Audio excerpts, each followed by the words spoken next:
রাঙামাটিতে রাবিপ্রবি বিচির অপসারণে প্রশাসনিক ভবনে তালা ঝুলিয়ে ৪৮ ঘণ্টার আলটিমেটাম দিয়েছে ছাত্রদল। আপনারা দেখছেন সমাজের চিত্র টিভি সংবাদ। রাঙামাটি থেকে আলমগীর মানিকের ভিডিও চিত্রে দেখুন বিস্তারিত। রাঙামাটির পাহাড়ে অবস্থিত একমাত্র উচ্চশিক্ষা প্রতিষ্ঠান রাঙামাটি বিজ্ঞান ও প্রযুক্তি বিশ্ববিদ্যালয়ে চরম অস্থিরতা বিরাজ করছে। বিশ্ববিদ্যালয়ের উপাচার্য ড. আতিয়ার রহমানের অপসারণ দাবিতে প্রশাসনিক ভবনে তালা ঝুলিয়ে ৪৮ ঘণ্টার আলটিমেটাম দিয়েছে ছাত্রদল নেতারা, যা পরিস্থিতিকে আরও উত্তপ্ত করে তুলেছে। মঙ্গলবার প্রশাসনিক ভবনের সামনে আয়োজিত এক সংবাদ সম্মেলনে এই কর্মসূচির ঘোষণা দেন রাবিপ্রবি ছাত্রদলের আহ্বায়ক নাছির উদ্দিন অর্ণব এবং সদস্য সচিব জিশান আহমেদ। এ সময় সংগঠনের অন্যান্য নেতাকর্মীরাও উপস্থিত ছিলেন। সংবাদ সম্মেলনে ছাত্রদল নেতারা উপাচার্যের বিরুদ্ধে একাধিক গুরুতর অভিযোগ উত্থাপন করেন। তাদের দাবি, ড. আতিয়ার রহমান বিশ্ববিদ্যালয়কে একটি পারিবারিক ও রাজনৈতিক আখড়ায় পরিণত করেছেন। নিয়োগে দুর্নীতি, স্বজনপ্রীতি, আর্থিক অনিয়ম, বিরোধী মত দমনে বাধা প্রদান এবং রাজনৈতিক পক্ষপাতিত্বের মতো অভিযোগ তুলে ধরে তারা বলেন, এসব কর্মকাণ্ড শুধু শিক্ষার পরিবেশ ধ্বংস করছে না, বরং সরকারের ভাবমূর্তিকেও প্রশ্নবিদ্ধ করছে। নাসির উদ্দিন অর্ণব তার বক্তব্যে বলেন, পাহাড়ের একমাত্র উচ্চশিক্ষা প্রতিষ্ঠান আজ এক চরম সংকটময় সময় অতিক্রম করছে। উপাচার্য যোগদানের পর থেকেই মেধা ও যোগ্যতাকে উপেক্ষা করে তিনি ব্যক্তিস্বার্থ ও রাজনৈতিক এজেন্ডা বাস্তবায়নে ব্যস্ত আছেন। ছাত্রদল নেতারা আরও অভিযোগ করেন, উপাচার্য একদিকে ছাত্রদলের রাজনীতি নিষিদ্ধ করার চেষ্টা করেছেন, অন্যদিকে নিজেই বিতর্কিত রাজনৈতিক কর্মকাণ্ডে জড়িত থাকেছেন। পাশাপাশি অডিট রিপোর্টেও বিভিন্ন অনিয়ম উঠে এসেছে বলে দাবি করা হয়। পরিস্থিতির প্রেক্ষিতে তারা ৪৮ ঘণ্টার মধ্যে উপাচার্যের অপসারণ দাবি করেন।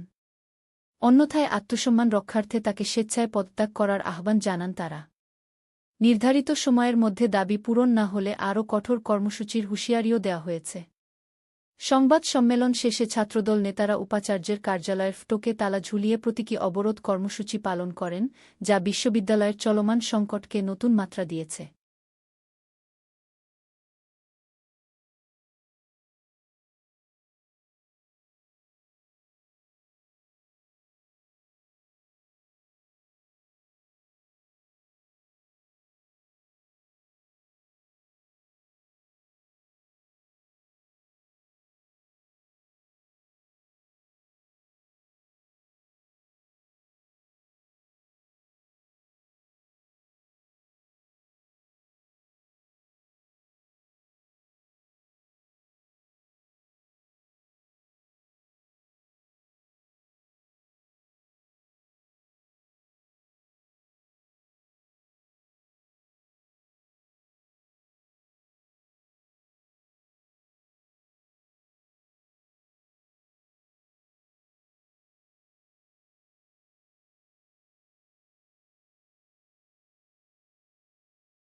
সমাজের চিত্র টিভি সংবাদের সাথে থাকার জন্য ধন্যবাদ। পরবর্তী সংবাদ শোনার আমন্ত্রণ রহিল।